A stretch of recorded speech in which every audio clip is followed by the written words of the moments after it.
Hello students, today we learn 10th NCERT mathematics का chapter number 1 real number, ये exercise 1.4 introduction. इसमें हम rational number and their decimal expansions के बारे में बात करेंगे। हमें इसमें क्या करना, देखो हम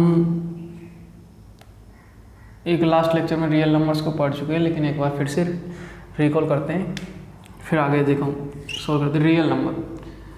रियल नंबर हमारे कौन कौन से होते हैं? 2 टाइप्स के रियल नंबर होते हैं। एक कौन से होते हैं? एक होते हैं विदाउट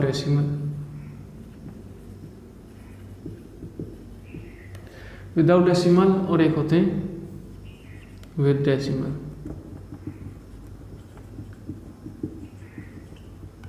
ये 2 टाइप होते हैं। विदाउट डेसिमल कौन से जाते हैं? ऑल इंटीजर्स, जैसे 0, 1, 2, 3, 4 ऐसे चलते रहेंगे, -1, -2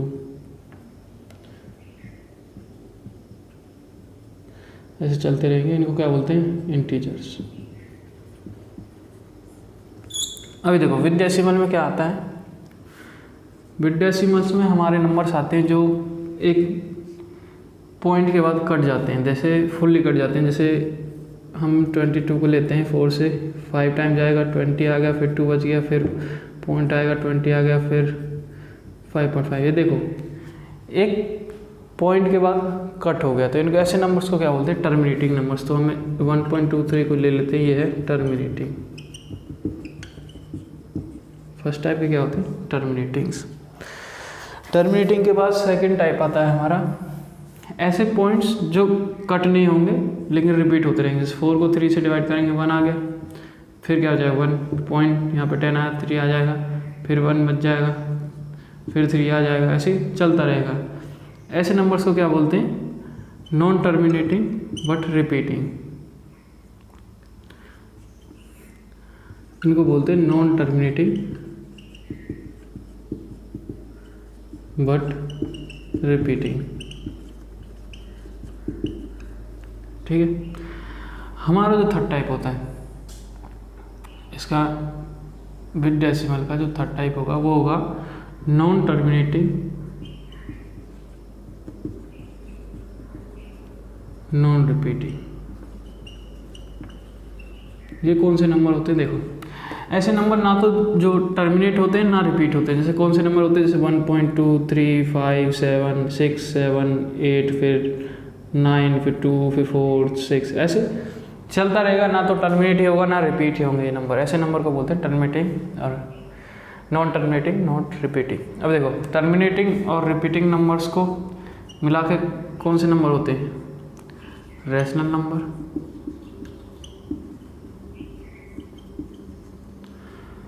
और ऑल इंटीजर्स भी तो हमारे रेशनल नंबर हैं। रेशनल नंबर बोलते हैं p/q, लेकिन जो हमारा डिनोमिनेटर होता है q, वो कभी भी हमारा 0 नहीं होगा। ठीक है। अभी कौन से हमारे नंबर बचे? Non terminating non repeating. इनको बोलते हैं इर्रेशनल नंबर्स। इर्रेशनल नंबर इसमें वो भी आते हैं जिनका कंप्लीट रूट नहीं, जैसे √3, √5 कंप्लीट रूट नहीं है, ये नंबर्स पे आते हैं। देखो हमने इतना रिकॉल कर लिया, ये हम लास्ट लेक्चर्स में बहुत डिटेल्स में पढ़ चुके हैं, एक बार रिकॉल कर लिया। इसके बाद हम क्या करेंगे? हमको क्या करना है? रैशनल नंबर्स का डेसिमल एक्सपांशन करना है।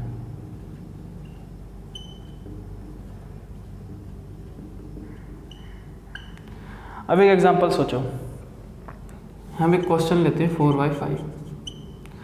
अब इसका डेसिमल एक्सपांशन पूछा जाए तो कैसे करेंगे? डिवीजन मेथड से। बस सिंपली अपने क्या करेंगे? 4 को 5 से डिवाइड कर देंगे, तो क्या आ जाएगा?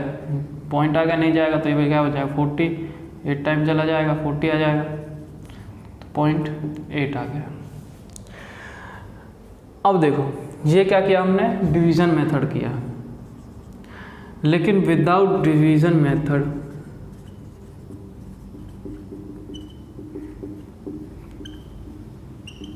हमको डेसिमल एक्सपांशन निकालना, तो 4/5 का क्या होगा? कैसे निकालेंगे? देखो पहले हम रियल नंबर्स को इसको रफ कर देते हैं। देखो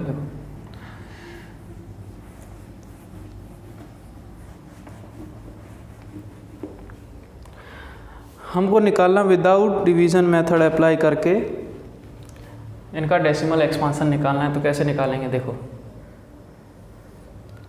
एक थ्योरम कहती है डेसिमल एक्सपांसन के लिए, क्या बोलती है कि जो हमारा p बाई क्यू है, जो हमारा p बाई क्यू होगा, यहाँ पे हमारा डिनोमिनेटर क्या होता है, इज इक्वल टू 0 नहीं होता कभी भी। तो देखो p बाई क्यू होगा वो टर्मिनेटिंग होगा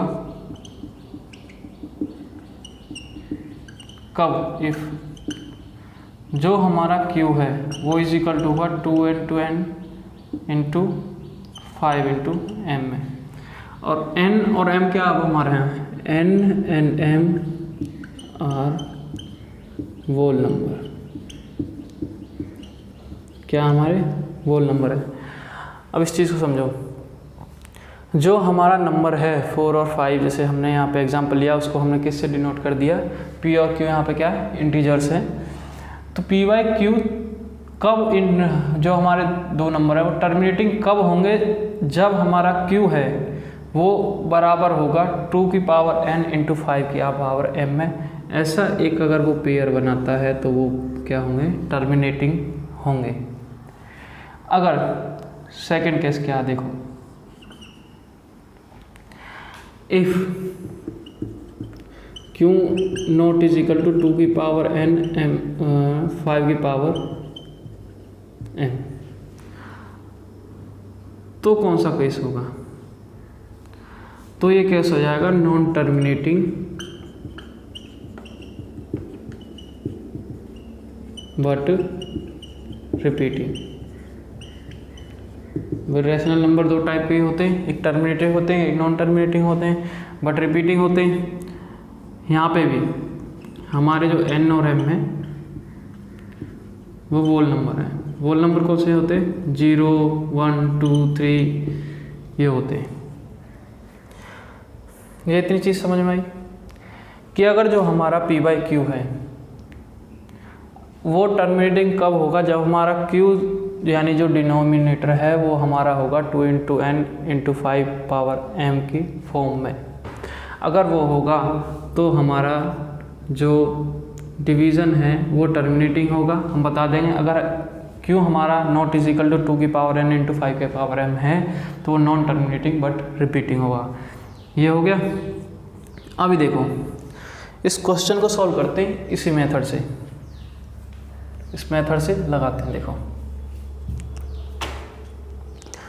4/5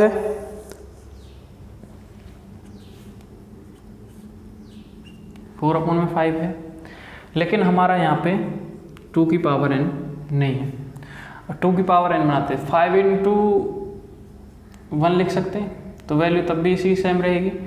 लेकिन एक चीज़ और समझो, अगर किसी की भी पावर 0 होती है, मीन्स हमने 2 की पावर 0 ली तो वो इज इक्वल टू 1 के बराबर होती है। क्या हो, किसी की भी पावर अगर हम 0 लेते हैं वो 1 के बराबर होती है। तो देखो 4/5 की पावर तो 1 है ही, इंटू 2 की पावर अगर हम 0 लिख दें तो ये 2 into n into 5 into m के फॉर्म में आ गया कि नहीं आ गया, आ गया। तो ये क्या हो जाएगा, ये टर्मिनेटिंग हो गया। और कैसे लिख देंगे, 4 and 5 will be terminating